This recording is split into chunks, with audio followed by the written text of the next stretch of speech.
30대 남성입니다. 제 아내는 해외 유학파입니다. 이 점이 너무 멋지고 특별해 보였는데 지금은 너무 더러워 보여서 이혼을 하게 되었습니다. 무슨 이유 때문에 그런지 궁금하신 분들은 제 사연을 끝까지 봐주시길 바랍니다. 저랑 아내는 수영교실에서 만났습니다.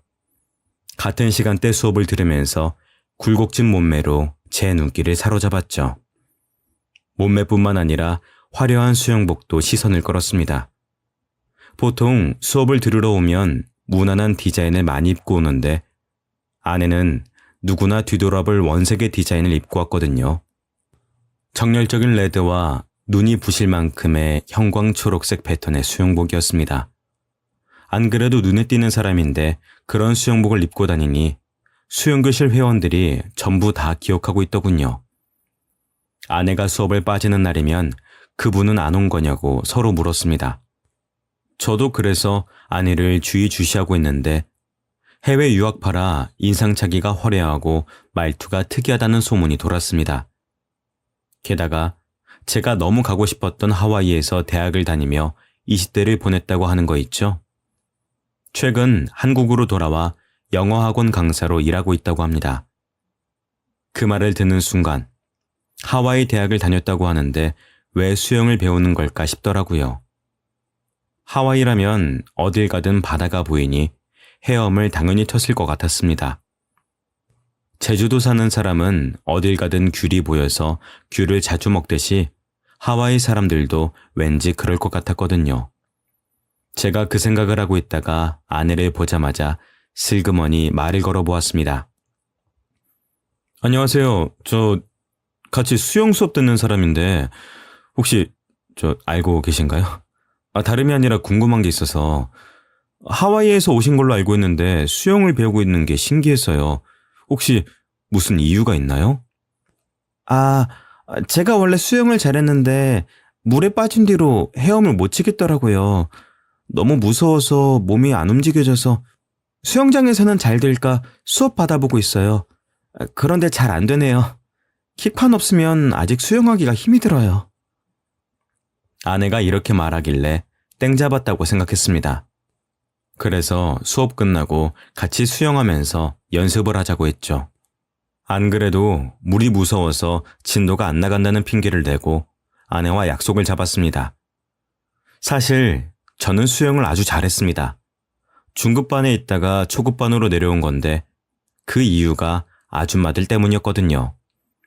텃세가 어찌나 심한지 절 구석으로 내모는 것도 모자라 틈만 나면 모여서 제 뒷담을 하였습니다. 그게 너무 불편해서 초급반으로 내려달라고 했죠. 집 근처 수영장이 여기밖에 없어서 열불이 났었는데 처음으로 아주머니들의 텃세가 감사히 여겨졌습니다.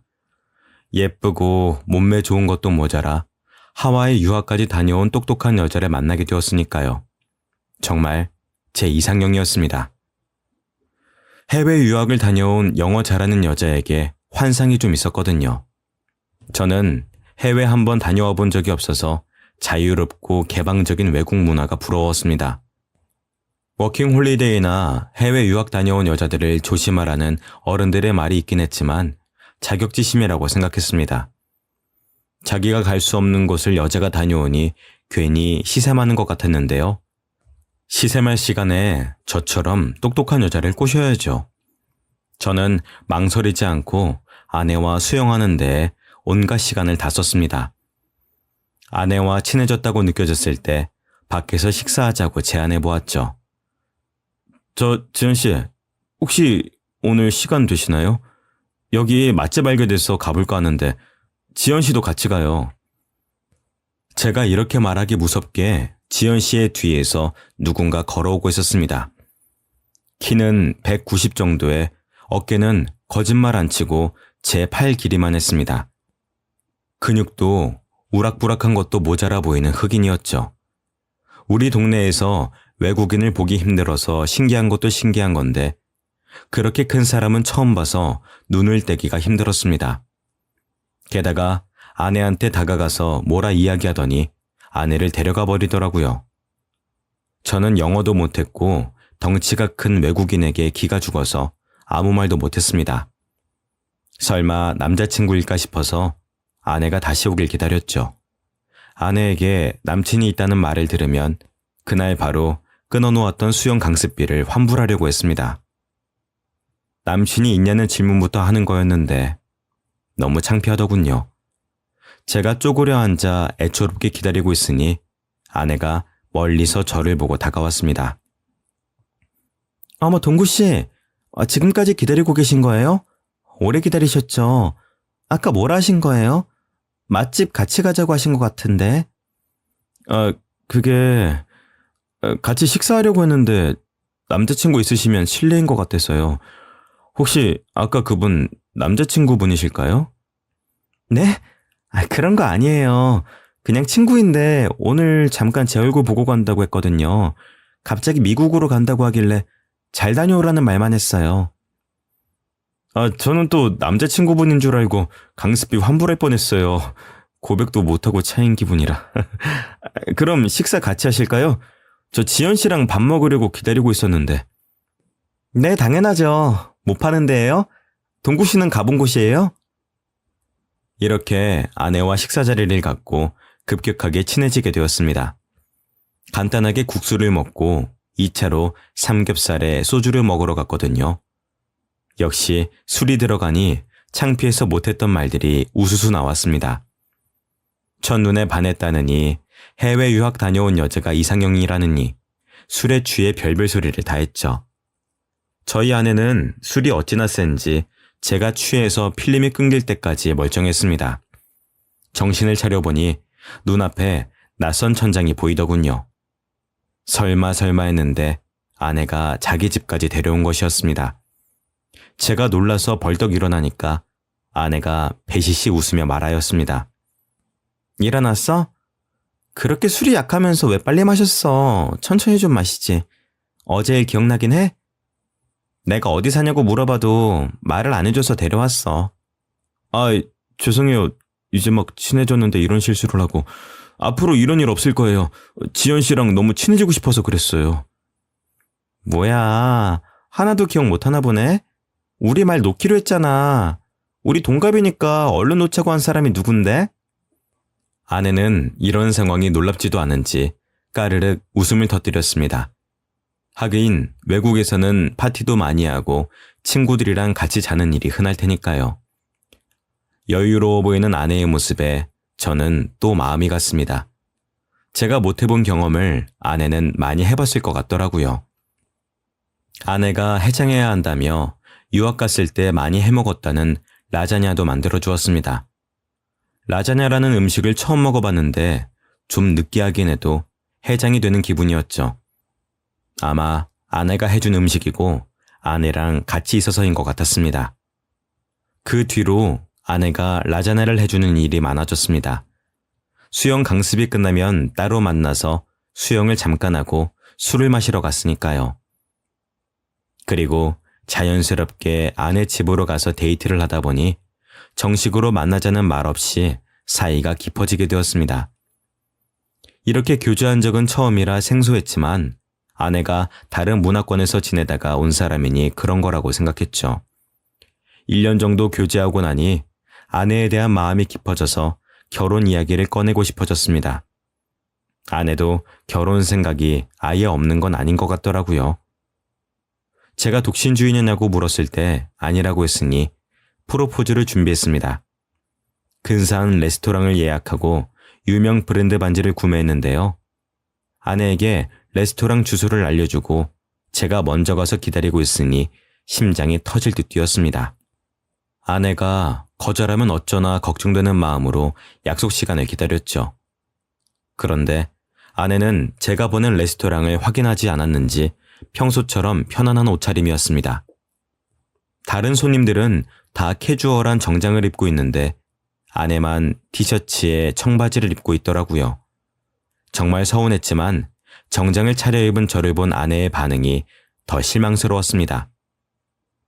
당신 뭐야? 진짜 웃기다. 나 만나고 어디 가는 거야? 어디 가는 게 아니라 당신 만나려고 이렇게 차려입은 거잖아. 왜? 설마 프로포즈라도 하려고? 여러분도 그때 아내 표정을 보셨어야 합니다. 농담이라도 하는 것처럼 푹 하고 웃음을 터뜨리더니 제 표정이 굳으니까 갑자기 미안해 하더라고요. 그제야 제가 프로포즈할 거라는 사실을 눈치챘나 봅니다. 갑자기 울상을 지으며 제 팔에 붙잡더군요. 아니, 말을 하지 그랬어. 난 그것도 모르고 이렇게 왔네. 우리가 진짜 결혼을 약속하고 만난 사이도 아니고 내가 말 안 하면 어떻게 알아? 결혼을 약속하고 만난 사이가 아니라니? 그럼 나만 진지했어? 설마 당신은 나 가볍게 만날 생각이었던 거야? 설마 난 그런 생각 없었어. 나도 당신이랑 결혼하고 싶었어. 그런데 하와이 사람들은 약혼하고 보통 결혼 준비하니까 그랬지. 한국에서 산 시간보다 하와이에서 산 시간이 많아서 헷갈렸나 봐. 미안해, 자기.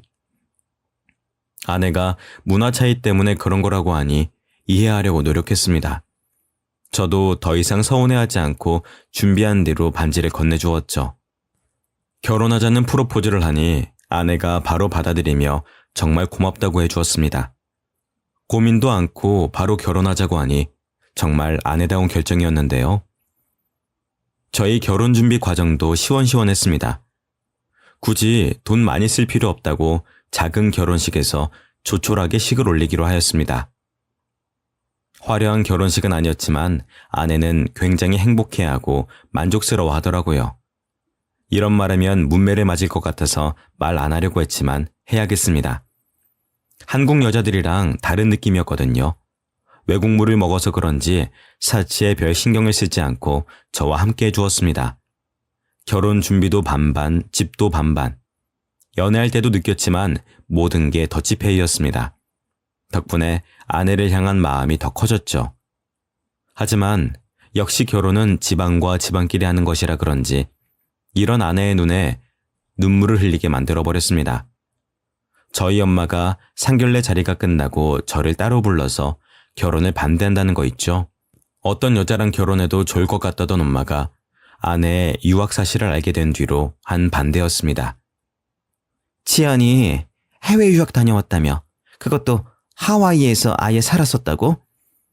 동구야, 이 결혼 다시 생각해봐야겠다.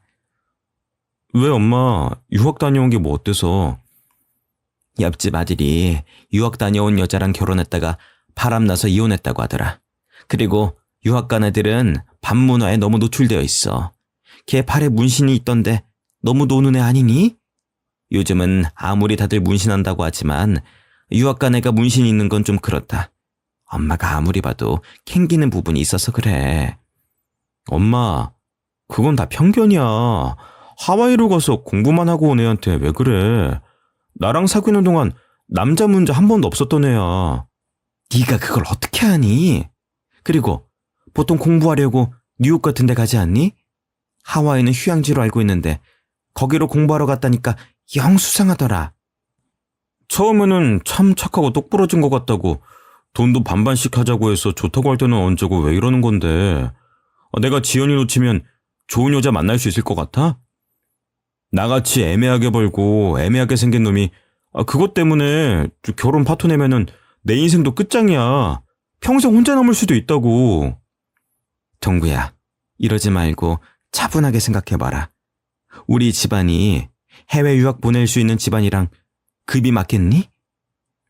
예전에도 이상한 것에 꽂히면 하루 온종일 그것만 이야기하더니 이번에는 아내의 유학 사실에 꽂힌 모양이었습니다. 엄마가 끝까지 아내와 결혼을 다시 생각해보라고 하길래 호적에서 파라고 했죠. 단지 하와이에서 공부하고 왔다는 이유 하나만으로 결혼을 반대하는 엄마가 이해가 되지 않았습니다. 진짜로 제가 그 뒤로 연락을 끊어버리니까 엄마가 하는 수 없이 결혼을 하라고 하더군요.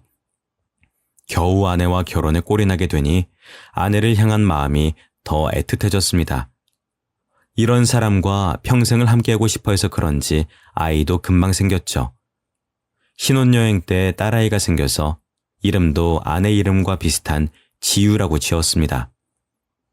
하지만 지유가 생기면서 큰 문제가 생겼습니다. 아내도 모 영어 학원에서 강사로 일을 하다가 그만둘 만큼 배가 불러오고 있었거든요. 저는 또 회사를 다니고 있었고 지방 출장이 잦은 영업직이라 아내를 봐줄 사람이 필요했습니다. 이 무렵부터 장모님이 저희 집에 와주셔서 집안일을 도와주셨는데요. 친정과 저희 집이 가까워서 왔다 갔다 하겠다고 하시던데 아내의 몸이 점점 더 무거워지면서 아예 자고 가시는 일이 잦아졌습니다. 어쩌다 보니 장모님과 반동거를 하게 된 것이죠. 장모님이 처음에는 안 그러시더니 제가 편해지셨는지 잔소리가 많아지셨습니다. 제가 퇴근하고 방 안에 누워있는데 무턱대고 문을 열고 들어오시더라고요. 장서방, 도대체 언제까지 누워만 있으려고 그래? 퇴근하고 돌아왔으면 집안일 좀 하고 그래야지. 내가 언제까지 다 해줘야 하는지 모르겠다. 우리 딸애도 그래. 몸 무겁다고 집안일 할 생각이 전혀 없어 보여. 힘들다고 징징댈 거면 애가찌를 말아야지. 아잉. 장모님 죄송해요. 지금이라도 집안일 할게요. 뭐부터 하면 될까요? 제가 벌떡 일어나 청소기라도 돌리려고 움직이는데 장모님은 듣지도 않으셨습니다. 마음이 많이 상하셨는지 갑자기 아내가 있는 방 안으로 들어가 뭐라 말씀하고 있길래 귀를 기울였는데요. 처음에는 뭐라 하는지 하나도 안 들렸는데 장모님이 흥분하셨는지 목소리가 점점 커져서 또렷하게 들려왔습니다. 이럴 거면 왜 한국 왔니? 한국 남자는 좀 다를 것 같다고 와놓고, 이게 뭔데? 엄마가 볼 때는 제이크가 100배 낫더라. 엄마 조용히 좀 해. 그러다가 남편이 들으면 어쩌려고 그래. 너무 안타까워서 그런다. 안타까워서. 응? 제이크가 나한테 얼마나 잘해줬는지 아니? 걔는 퇴근하고 와서 나 고생한다고 어깨 주물러주고 밥도 해주던 애야. 그런데 정서방 그놈은 도대체 뭐하는 애니? 다중아기를 해. 돈을 잘 벌어오기를 해. 이름도 없는 중소기업 다니는 놈한테 뭐하러 시집을 가서? 아휴. 엄마 그만해. 여기서 남편 회사 이야기는 왜 나와? 제이크는 명문대학 나와서 구글에서 일했잖아. 엄마 친구들도 구글이 어떤 곳인지는 안다. 삼성보다 큰 대기업 아니니 대기업? 걔 아직도 구글에서 일한다고 하지 않았니? 지금이라도 다시 만나볼 생각 없어? 없다니까 왜 그래? 제이크 그놈 착한 애 아니야. 아주 쓰레기라고. 쓰레기는 무슨, 아유. 네가 한국으로 온다고 하니까 걔가 실망해서 잠깐 한눈 판 거 아니야. 나라도 그러겠다. 그리고 네 뱃속에 있는 애기, 정서방 애기 맞니? 제이크 애기면 어쩌려고 그래? 제이크가 흑인이라서 싫다고 할 때는 언제고 왜 자꾸 제이크 이야기 꺼내는데? 이제 제이크랑 끝났어. 우리 애는 남편에게 확실하니까 그만 좀 해. 장모님이 도대체 무슨 말씀을 하시는 걸까요? 아내 뱃속에 있는 아기가 제 아기가 아닐 수도 있다는 말에 심장이 빠르게 뛰기 시작했습니다. 때마침 아내도 발소리를 내며 나오려고 하길래 모르는 척 청소기를 붙잡았죠. 제가 청소를 하는 척 연기를 하는데 아내가 눈물을 흘렸습니다. 왜 우냐고 물어봐도 이야기를 안 해주더라고요. 저는 아내의 전 남자친구가 흑인이어도 괜찮았습니다. 저도 예전에 사귄 여자친구가 없는 것도 아니고 누구나 옛 연인은 있는 거니까요. 아내 뱃속에 있는 아기가 제 아이면 되는 것이었습니다. 그러다 아내 배가 점점 불러오면서 입덧이 찾아오게 되었습니다. 아내가 먹덧을 하면서 히스테릭이 점점 심해지기 시작했죠. 뭐라도 안 먹으면 헛구역질이 나온다는 이유 하나만으로 집에 있는 모든 음식을 다 먹는 것도 모자라 생활비를 거덜냈습니다. 장을 봐서 오는 것도 아니고 핸드폰으로 주문해서 과자와 아이스크림, 인스턴트 음식으로 배를 채웠죠. 제가 좀 먹으려고 살펴보면 아내가 다 먹고 없었죠. 식비를 좀 줄이자고 눈치를 주거나 한 입만 달라고 하면 아내의 눈빛이 확 달라졌습니다. 나 먹덧 하는 거 알고 있잖아. 내가 먹는 게 그렇게 아까워? 임신해서 이러는 거 아니까 조금만 참아주면 안 돼? 나도 이러기 싫어. 안 그래도 살이 너무 쪄서 우울하단 말이야. 아내의 말대로 아내는 임신 전부터 20kg 가까이 더 쪄 있었습니다. 탄탄하고 멋진 몸매가 점점 커지고 둥글둥글해지다 못해 굴러갈 것 같더군요.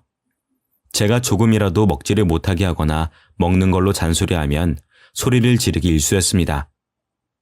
그만 좀 해. 우리 지유가 듣는다고. 우리 지유가 배고프다는데 자꾸 그럴래?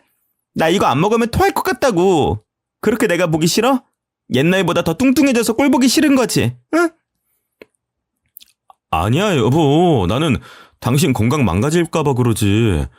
내가 책에서 봤는데 임신 중에 체중이 너무 늘면 아기는 물론 산모한테도 안 좋대. 그러니까 우리 건강한 음식만 먹으면서 지유 나오길 기다리자, 응? 싫어. 지유가 피자 먹고 싶대. 샐러드 같은 거 너무 먹기 싫대. 아내가 날이 갈수록 먹을 거에 예민해지더라고요. 조금만 식단 조절을 하려고 하면 신경질을 부렸습니다. 물론 저도 먹덧을 하면 자꾸만 헛구역질이 나오고 속이 더부룩한 건 알고 있었습니다.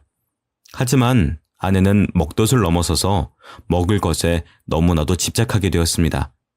하루는 장모님, 저, 아내, 셋이서 치킨을 먹는 날이 있었는데요.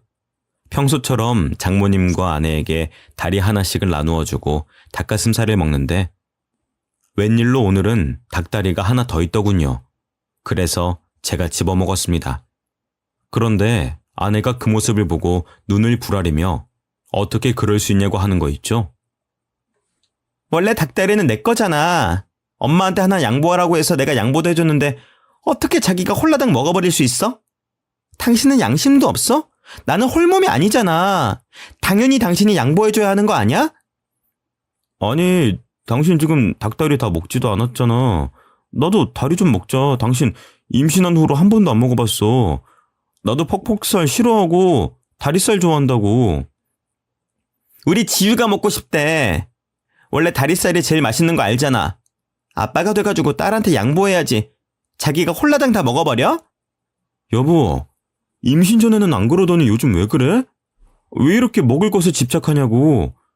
내가 언제 못 먹게 했어? 아내 뱃속에 애도 있고 장모님 앞이기도 해서 되도록 참으려고 했습니다. 하지만 그동안 쌓인 게 많이 있어서 저도 터지고 말았는데요. 제 편을 들어주실 줄 알았던 장모님께서 오히려 제게 화를 냈습니다. 청서방, 아예 먹지 말라는 것도 아니고 다리살 하나 양보 못해? 그렇게 먹고 싶으면은 내 거 먹어. 나 참, 딸 남편이란 놈이 먹을 것 가지고. 장모님도 보셨잖아요. 먹을 거 앞에서 자기만 생각하는 거. 저번에 불고기랑 냉면 먹을 때 자기가 불고기 다 먹어놓고 나한테 다시 사오라고 짜증냈던 거 기억 안 나세요? 저는 그때는 참았어요. 그런데 장모님께서도 그렇게 말씀하시면 어떡해요? 원래 임신하면은 예민해지고 그러는 거야. 내가 누누이 말했는데 아직까지 이러면 어떡해? 못 배운 놈이라 그런지 말귀도 못 알아듣네. 못 배운 놈이라니. 장모님께서 제 콤플렉스를 알고 하는 말이었습니다. 제가 충격을 받아서 아무 말도 못하고 있으니 아내가 제 접시에 있는 닭다리를 가져다가 먹더군요. 그렇게 딸이 귀하면 자기 닭다리를 내어줄 것이지 저한테만 뭐라 하는 장모님이 이해가 되지 않았습니다. 괜히 험한 말이 나올까봐 자리에서 일어서니 장모님이 저를 향해 소리를 지르셨습니다. 내가 아직 식사하고 있는데 어딜 가? 내가 자리 뜰 때까지 있어야지. 자네 부모님은 그것도 안 가르쳤나? 그런 말씀하지 마세요. 제가 대학은 못 갔어도 부모님께서 교육은 잘 시켜주셨거든요. 장모님, 갈수록 말이 심해지시는 거 아세요? 처음에는 안 그러셨잖아요. 저한테 갑자기 왜 이러시는데요? 왜 그러긴? 보면 볼수록 밉상이나 그런다. 입만 열어도 멍청하게 느껴져서 무슨 대화를 할 수가 있어야지. 우리 딸도 그래서 점점 짜증이 많아지고 있는 거야. 너한테 말을 못하고 있는데 같이 살면 살수록 실망스럽다고 하더라. 제가 뭘 했다고 그러세요? 여보, 말해봐. 뭐가 그렇게 실망스러운데? 됐다. 괜히 내 딸한테 뭐라 하지 마라. 지연아, 이리로 와. 방해가 있자. 제가 아내에게 이유를 캐물으려고 하니까 장모님이 아내를 데리고 가버리더라고요. 이때부터 확실하게 아내와 사이가 멀어지고 있다고 느꼈습니다. 아내와 장모님이 같이 있는 시간이 늘어나면 늘어날수록 아내가 제게 적대적으로 변하더군요. 진짜로 아내 뱃속에 있는 아기가 제 아기가 아닌 걸까요? 어쩌면 제이크라는 흑인 남자의 아기일 것 같아서 불길한 예감이 들었습니다. 그래서 아내도 날이 갈수록 예민해져서 예전 같지 않은 걸까 싶었습니다. 뱃속에 있는 아기가 남의 아기라고 물을 수도 없고 아내와의 관계 때문에 정말 고민이 많았습니다. 무턱대고 직구를 날렸다가 아내와 이혼하게 되면 정말 끔찍할 것 같았죠. 그만큼 아내를 사랑했습니다. 아내가 솔직하게 털어놓아 준다면 이혼할 생각도 없었습니다. 아내를 정말 사랑하지만 내가 흑인 아기를 잘 키울 수 있을까? 아내가 어디서부터 날 속인 걸까 생각하면 생각할수록 괴로워져서 잠을 못 잤습니다. 덕분에 회사에서도 집중이 안 돼서 여러 번 혼났을 정도였으니까요. 이제는 아내에게 진실을 알아내서 사과를 받아내든 오해를 풀든 해야 할 것 같았습니다. 그래서 그날 바로 퇴근하는 길에 아내가 좋아하는 회와 무알코올 맥주를 사갔습니다. 연애할 때부터 회랑 소주를 좋아했으니까요. 임신한 몸이라 소주는 못 먹지만 무알코올 맥주는 괜찮을 거라고 생각했습니다. 이거면 아내와 함께 서로의 속마음을 허심탄회하게 털어놓을 수 있을 것 같았죠. 그런데 제가 집으로 들어가니 장모님께서 저를 반기시기는커녕 바로 봉투 안을 보더군요. 회와 맥주를 사간 봉투를 보자마자 장모님이 저를 노려보셨습니다. 정서방, 이게 뭐야? 어? 설마 혼자 먹으려고 사온 거야? 우리 딸이 먹고 싶어도 못 먹고 있는데 이걸 사오면 어떡해? 혼자 먹으려고 사온 게 아니고 지연이랑 같이 먹으려고 사왔어요. 이거 진짜 술 아니고 가짜 술이에요. 무알코올이라 임산부도 먹을 수 있대요. 세상에, 그런 술이 어딨어? 알코올 조금이라도 들어가면 임산부 큰일 나는 거 몰라? 남편이라는 작자가 이렇게 생각이 없으니까 우리 지연이 몸이 아프지? 지연이 몸이 아파요? 어디가 아픈데요? 자네가 알 필요 없네. 알 자격도 없으니까 썩 꺼져. 네? 장모님 도대체 왜 이러시는데요? 아내는 멀찍이 서서 제가 집에서 쫓겨나는 것만 지켜봤습니다. 출산일이 다가오고 있는데 몸이 아프다니 저는 걱정이 돼서 어디 안 가고 기다리고 있었죠. 오랫동안 서 있다가 다리가 아파서 바로 문 옆에 있는 비상구 쪽에 앉아 있었는데 문 열리는 소리가 들렸습니다. 장모님께서 머리를 빼꼼 내미시고 복도 쪽을 바라보시더니 뒤에다 대고 없다고 하시더군요. 드디어 장모님과 아내가 이러는 이유를 알게 될 것 같아서 인기척을 내지 않고 더 구석으로 가서 숨어 있었습니다. 아내는 장모님과 함께 나오더니 엘리베이터 버튼을 눌렀습니다. 그러면서 충격적인 말들을 꺼내기 시작했습니다. 이러다가 걸리면 어떡해. 계단이라도 굴러야 하나? 엄마, 아는 병원 없어? 진짜로 애 지워주는 병원 없는 거야? 몰래 애 지우고 와서 네가 스트레스 줘서 유산됐다고 하면 되잖아. 예, 몸 상하게 무슨 애를 지워. 그냥 정서방 모르게 입양시키고 애 낳다가 죽어버렸다고 해. 그래야 나중에 위자료도 두둑히 챙길 거 아니야. 역시 그러는 게 낫겠지? 예정일 얼마 안 남았으니까 슬슬 준비해야겠다. 아무래도 제가 들었던 말이 사실이었나 봅니다. 아내 뱃속에 있는 애가 제 애가 아니었던 거죠. 저는 그 말을 들은 순간 집으로 돌아갈 수 없게 되었습니다. 마침 다음 날이 주말이라 다행이었죠. 정신없이 술을 들이켰다가 길바닥에서 잠들었습니다. 금요일부터 일요일까지 전부 다요. 동상 걸릴 정도로 추운 날이 아니라서 죽지 않았습니다. 하지만 차라리 엄청 추운 겨울날이라서 동사에 걸려서 죽었음 하는 마음이 들더군요. 그만큼 괴로웠습니다.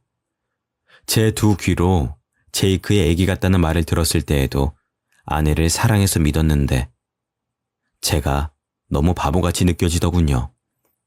그렇게 평일을 맞이했는데 도저히 회사에 갈 수 있는 몸 상태가 아니었습니다. 회사에는 병가를 내고 진지하게 퇴사를 고민하였습니다. 퇴사를 하고 훌쩍 떠나버릴까 하는 마음이 들었지만 주말 내내 마셨던 술이 깨면 깰수록 생각이 바뀌었습니다. 잘못은 아내가 했는데 제가 이렇게 고통스러워할 필요가 없죠. 아내에게 똑같이 복수를 해줘야 했습니다. 그래서 모르는 척 집으로 돌아가 아내에게 몸은 괜찮냐고 물었습니다. 평소처럼 눈치 보는 척 연기하며 아내의 비위를 맞춰주었는데요. 아내는 제가 모든 사실을 알아낸 것도 모르고 짜증을 내더라고요. 어디 갔다가 이제 온 거야? 월요일인데 출근 안 했어? 당신이 아프다고 하니까 병원 가냈어. 당신 간호하려고 그랬는데 몸은 좀 어때? 왜 말도 안 하고 병가를 내? 그냥 당신 쉬고 싶어서 그런 거 아니야? 회사 안 가는 거면 청소기 좀 돌리고 빨래 좀 해. 아내가 주말 동안 청소 한 번 안 했는지 집안은 난장판이었습니다. 며칠 전까지만 해도 아내가 청소를 안 하더라도 모든 게 용서가 됐는데 이제는 용서가 안 되더군요. 아내에 대한 마음이 점차 정리되면서 속으로 복수의 칼을 갈았습니다. 신도 제 편을 들어주시려는지 예정일보다 일찍 아내의 양수가 터졌습니다. 아내가 무척이나 당황스러워하면서 저를 떼어놓고 가려고 하더군요. 저는 기어코 아내를 따라가 아내가 어떤 아이를 낳을지 기다렸습니다. 그래도 전 마지막까지 아내가 동양인 아이를 낳길 바랐습니다. 하지만 간호사가 안고 나온 건 흑인 아이였죠. 간호사도 이런 경우가 처음이었는지 매우 당황스러운 표정으로 제게 아기를 안겨주었습니다. 간호사는 물론 의사, 조무사까지 제 눈치를 보고 있더군요. 아내가 정신을 잃을 법도 한데 자기가 낳은 아이를 보고 어떻게든 일어나려고 했습니다. 저를 부르며 손짓하길래 가까이 다가가 봤죠. 여보, 내 애기 예뻐? 정신이 없어서 못 봤는데 당신은 봤어? 원래 갓난아기는 까만 편이래. 시간 지날수록 하얘지니까 너무 걱정하지 마. 정말 말도 안 되는 변명이었지만 저를 붙잡으려고 아무 말이나 내뱉었습니다. 하긴 남편이 잘못했다는 귀책 사유를 만들어내서 이혼한 후 위자료를 받아내려던 여자였으니까요. 제 복수를 위해 아내의 말을 믿어주는 척 연기하였습니다. 이때부터 아내와 장모의 히스테릭이 사라져버렸습니다. 그동안 위자료를 위해 연기를 했던 거죠.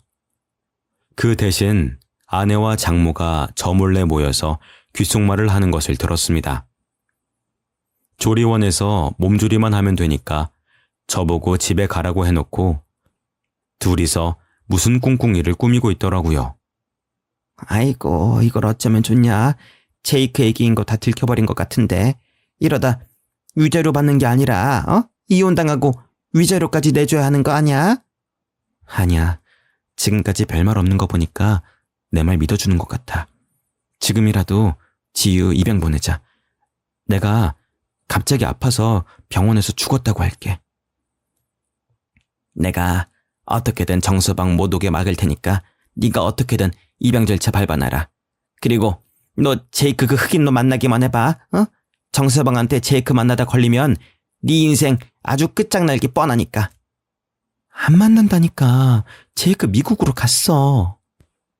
아내는 장모에게 이리 말해놓고 막상 장모가 입양 절차를 알아보겠다고 가버리니 급하게 짐을 싸고 있었습니다. 누군가와 약속이라도 있는 듯 핸드폰을 보며 걸어가더니 집이 아니라 조리원 근처 카페에서 누군가를 만나러 가더군요. 제가 수영장에서 본 그 흑인을 보러 간 것이었습니다. 그 흑인이 바로 제이크였던 거죠. 영어로 대화를 나누어서 알아들을 수 없었지만 아내가 너무 기뻐하며 한국어로 이야기해 주어서 무슨 내용인지 알아차렸습니다. 정말? 네가 책임져 준다고? 그럼 우리 결혼하고 같이 사는 거야? 남편이랑 이혼만 하고 오면 되는 거지? 응? 아내가 제이크에게 안기며 뽀뽀를 하고 온갖 애정 표현을 다 하더군요. 정말 눈뜨고 볼 수 없었지만 아내의 모든 걸 알아내기 위해 참아냈습니다. 집으로 돌아온 아내는 임신을 핑계대며 집안일을 다 시키거나 자신의 짜증을 안 받아주면 나쁜 놈 만드는 데에 그치지 않았습니다. 저를 더 나쁜 놈 만드는 데 급급해진 거죠. 충격적인 일은 밤에 일어났습니다.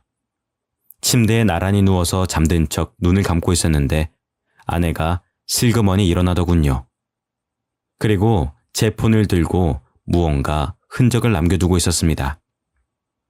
몇 분 뒤에 화장실 가는 척 일어나서 그 핸드폰을 들고 나와봤죠. 모르는 사람의 번호를 저장해 놓고 다른 여자와 바람을 피는 것처럼 대화 내용을 꾸며놓고 있었습니다. 저랑 이혼하려고 전화번호까지 새로 만든 것 같더라고요. 당연히 그 대화 내역을 다 지워놓으니까 새로운 사건이 터졌습니다. 며칠 뒤에 제가 회사에 가려고 집 앞으로 나오니 처음 보는 여자가 갑자기 제게 핸드폰을 내밀었는데요. 저기 혹시 여자친구 있으신가요? 마음에 들어서 그런데 연락처 주실 수 있으실까요? 옷차림도 야시시한 게 왠지 모르게 화류계 여성인 것 같더라고요. 도대체 어디서 이런 여자를 알고 부탁했는지 아내의 과거가 의심됐습니다. 해외 유학 사실을 알고 결혼을 반대했던 부모님 말을 믿는 거였는데 후회가 돼서 불쾌한 표정을 지은 채 여성분의 고백을 거절했죠. 결혼했습니다. 와이프 있으니까 다른 분 알아보세요. 잠깐만요. 그냥 친구로 지낼 수도 있는 거잖아요. 한 번만 알려주세요. 제가 왜요? 따라오지 마세요. 경찰 부를 겁니다. 뭐 이딴 게 다 있어? 번호 주는 게 그렇게 어려워요? 여자가 끝까지 따라오길래 겨우 떼어놓고 차에 올라탔습니다. 여자가 번호를 따는 것도 드문 일인데 이렇게 집요하게 따라오다니 의심이 들 수밖에 없더군요. 아내가 사람을 쓴 것 같아서 차를 다른 데에 대고 기다려보았습니다. 진짜로 아내가 밖으로 나오더니 여자에게 돈을 쥐어주었는데요. 그 모습을 핸드폰으로 모두 다 촬영해 놓았습니다.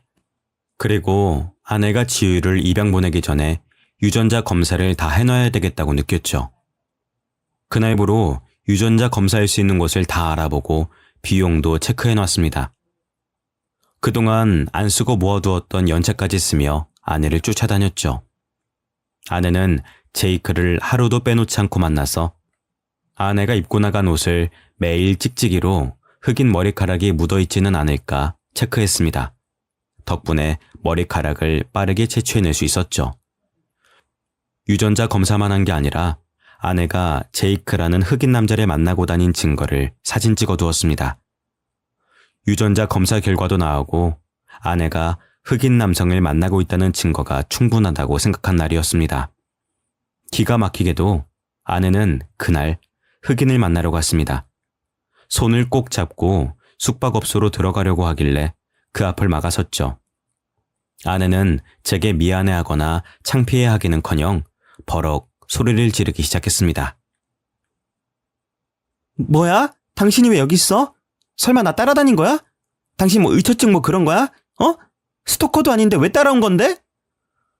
당신이 의심스러우니까 그러지. 처음부터 위자료 노리고 나한테 접근한 거지? 그게 아니면 나한테 접근해놓고 보니까 이 자식이 임신한 거 알아차린 거야? 지금 뭘 하는 거야? 내가 지금 꽃뱀짓 했다는 거야? 난 당신한테 그런 짓 한 적 없어. 제이크는 그냥 내 친구라고. 당신은 친구랑 그런 짓 해? 그래서 흑인 애가 생긴 거잖아. 제이크랑 결혼하지. 왜 나랑 결혼했어? 어? 날 왜 속였냐고! 그동안 참아온 분노와 배신감에 소리를 질러대니까 아내가 놀라더군요. 하긴 아내 앞에서 이렇게 화를 낸 건 처음이었습니다. 아내를 사랑하는 마음에 늘 인내심으로 견뎌왔으니까요.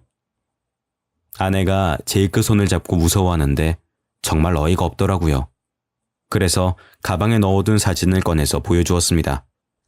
당신이 저 흑인 놈이랑 데이트하는 사진 맨날 찍어놨거든? 응? 증거가 이렇게 많이 모이더라. 이뿐인 줄 알아? 지유랑 제이크랑 유전자가 일치한다는 증거도 잡아냈어.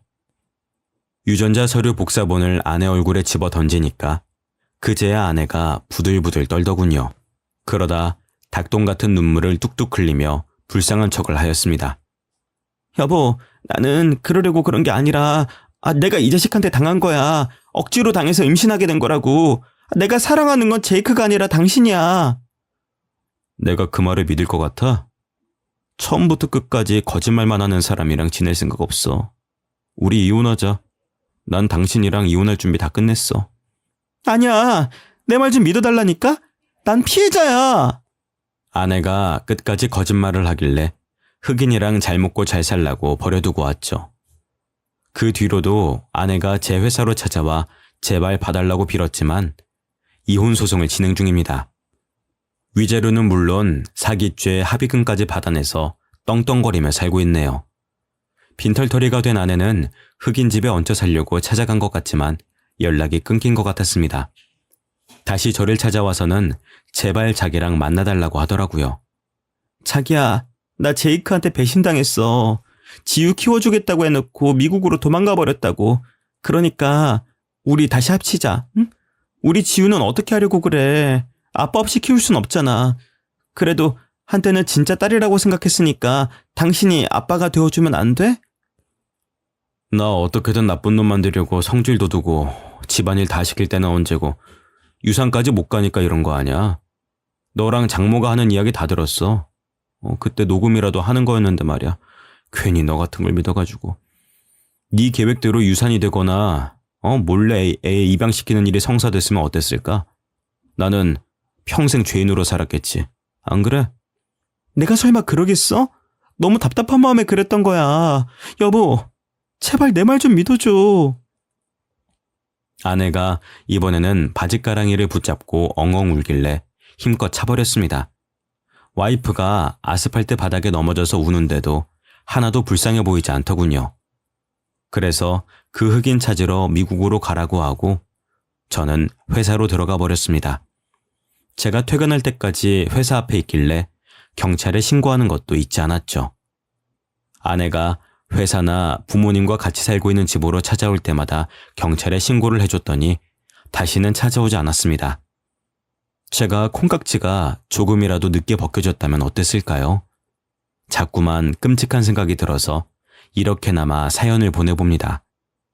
여러분들은 사랑한다고 저처럼 다 감싸고 이해하려고 하지 말고 짚고 넘어가셔야 되는 부분은 꼭 확인하고 넘어가시길 바랍니다. 지금까지 제 사연 들어주셔서 감사합니다.